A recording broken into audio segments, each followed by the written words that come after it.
Welcome, friends. This is Harshad Parekh, inviting you to listen to some of my writings on philosophy, religion, psychology, spirituality, education, Krishnamurti, and nature.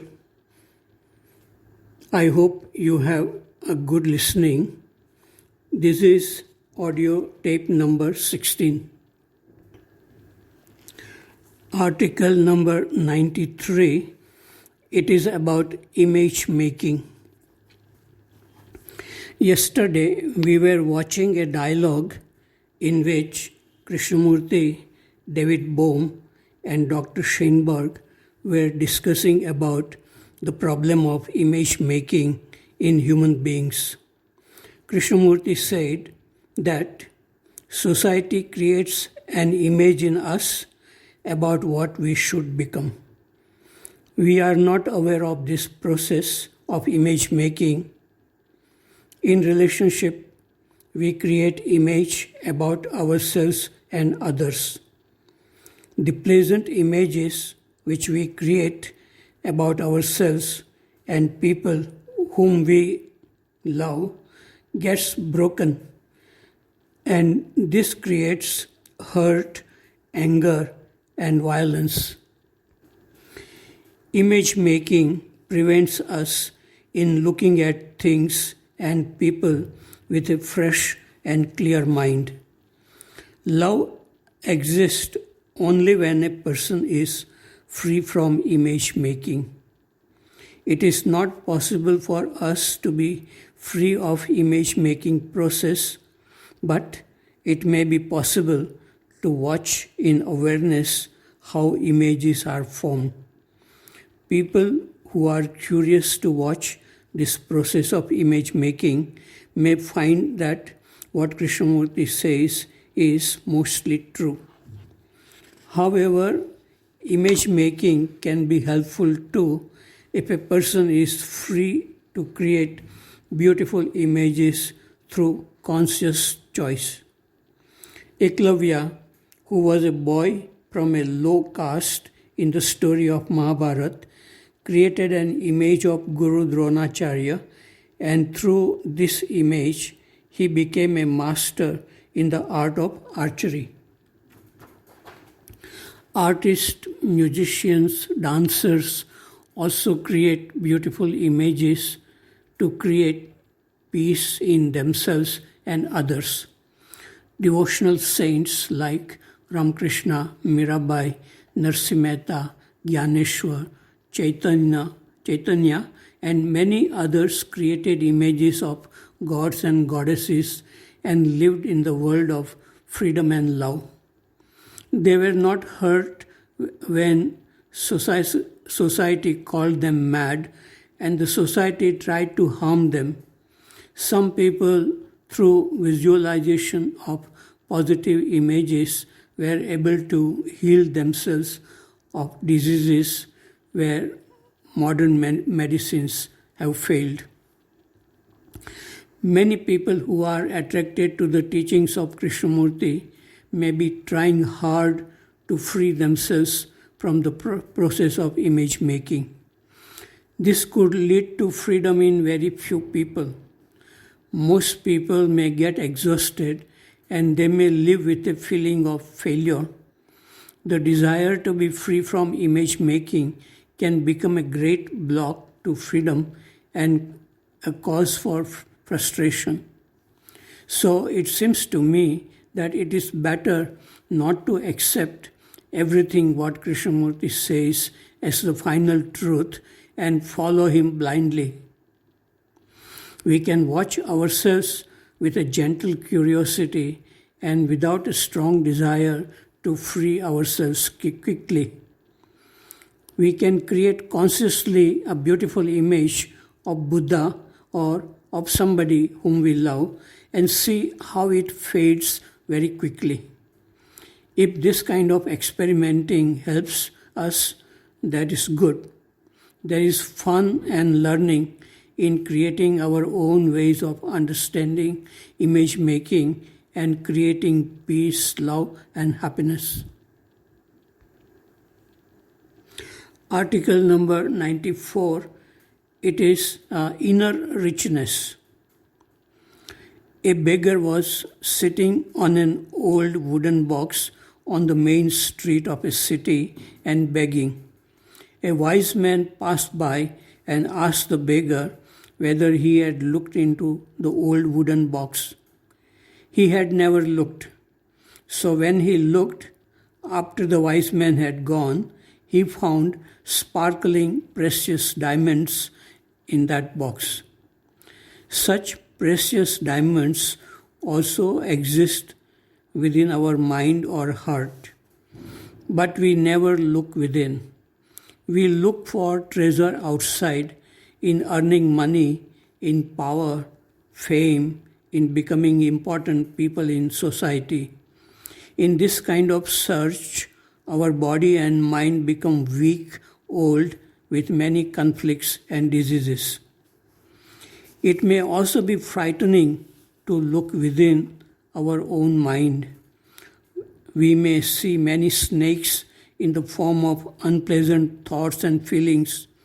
These snakes are guarding the precious treasure buried within us. So we escape from our own mind and keep ourselves busy with outward activities like attending social gatherings, entertainment, politics, sports, internet, etc. But people who are not frightened to look within, they can understand and tame these inner snakes. Then they can touch the treasure buried within their own mind and heart. Mirabai, Kabir, and many other spiritual people have expressed this inner treasure in their poems and writings. This treasure cannot be stolen, it increases every day. Article number 95 is about a different dimension. An ant crawling on the surface of a table cannot see the whole surface of the table. If it is able to lift itself above the surface, it can see the whole surface. Similarly, if we are involved in thinking, we cannot see the whole field of thinking from which all our psychological problems arise. If we can lift ourselves from the field of thinking, it is possible to see how problems like fear, anger, jealousy, conflicts in relationship, etc. arise. Awareness is above the field of thinking. With awareness, thoughts can be seen very clearly as they are coming into existence from memories stored in the brain. That is why Krishnamurti says, thinking cannot solve our problems. In the light of awareness, all problems created by thinking disappear. Human beings are capable of having such awareness. Article number 97, it is about immense energy. Physics is the study of matter and energy. Tremendous amount of energy is locked in the nuclei of matter, and scientists have been able to unlock this energy. This energy has been used for good and bad purposes. Is there a different kind of energy locked within the brain of human beings? A process was going on within the body and brain of J. Krishnamurti for many years. From 1922 to 1985, to purify his brain and to unlock this energy. This is described in detail in the biographies of Krishnamurti written by Mary Lutyens and Popul Jayakar. Krishnamurti himself did not like to talk about this process, but few days before his death, he said, For 70 years, that super energy, that immense energy, immense intelligence has been using this body. There is a 12-cylinder engine. Nobody can understand what went through this body. All throughout his life, Krishnamurti was passionate in awakening this intelligence or energy in his listeners. He felt that this can happen in any human being who gives full attention to what is happening within his brain. Most people listened to him with great attention, but they could not sustain the attention in their daily activities. But the possibility exists for human beings to awaken this energy or intelligence which can bring freedom from all psychological problems created by selfish thinking. Then only one can feel love and beauty in which the self or ego is absent.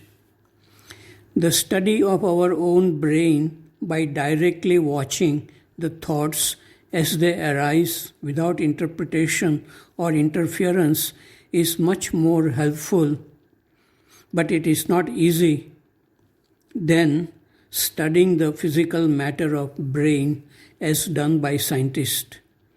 It is doubtful if scientists can free themselves from their psychological problems by studying the physics of the brain. Article number 98. It is about true relationship. A teacher asks, is knowledge an obstacle in human relationship? There is factual knowledge which is necessary, and there is a psychological knowledge which prevents fresh and clear observation. Human relationship is generally full of psychological knowledge, and there are pleasure and pain, conflicts, likes and dislikes. There is division between the subject and object, or the observer and the observed. I visited Ojai, California for the first time in 1977 to listen to Krishnamurti's public talks. After one of his talks, we were standing in a queue to get our lunch at the Oak Grove. A friend of mine who knew that Krishnamurti's teachings had great impact on my life said, "Look, Krishnamurti is standing there alone under a tree. Please go and say hello to him." But I had no desire to meet him. I had nothing to say to him, but my friend pushed me to meet Krishnamurti. When I came very close to Krishnamurti, he looked at me as if he was not looking. His eyes were wide open, but the mind seemed to be absent. My mind also became silent, and I looked at him in the same way. Then I extended my hand. We shook hands for a few seconds, and then I went back to the queue to get our lunch. In those few seconds, I understood non-verbally what relationship without psychological knowledge or images means. It is neither attachment nor detachment. This is pure observation in which there is no space between the observer and the observed.